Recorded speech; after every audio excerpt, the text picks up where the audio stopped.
khóc được khóc ở nơi tiếng nói luôn có khá tất cả những chuyện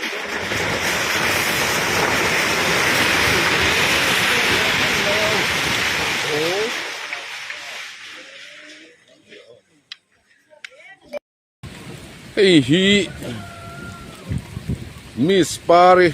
Hockey and how to know him Miss Pari in Kenya so team po mày nó sắc khóc mày cũng ba số lai piang lo bắt lạc kuna túi liền đằng mấy khả anh này bắt phút mày hay làm gì anh xấu nè số lai soผู้ทั้งเรียนชูงเตนันเนี่ยอันนี้โปะโซอันนี้รวยรำชิมพานี่เพนจอลปังบุลปิกฟาร์มบุลข้านี่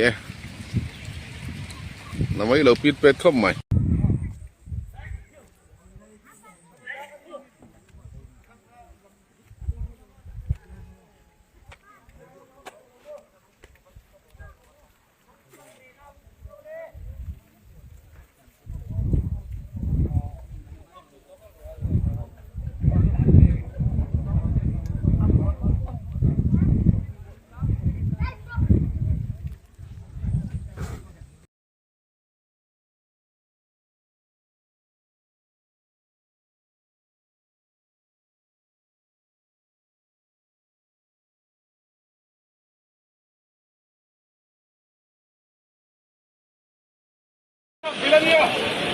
con quỳ khát ta khát về đây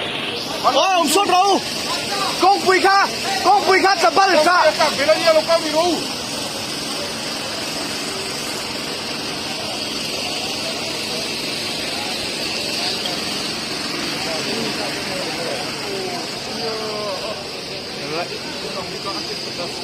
plastik terus kan juga kalah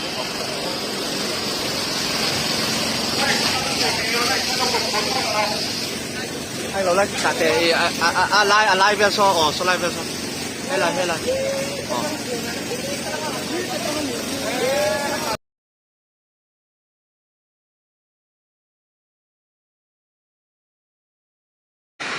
Kuar ke te puro khu mate inania ku zamoya in thin kha tichuan khu anol thalveka bungrua engma ti khuan an chu man lova an ni po khuan tichuan an mani lu pai ro chu pathian khongai na zara an hin kha ma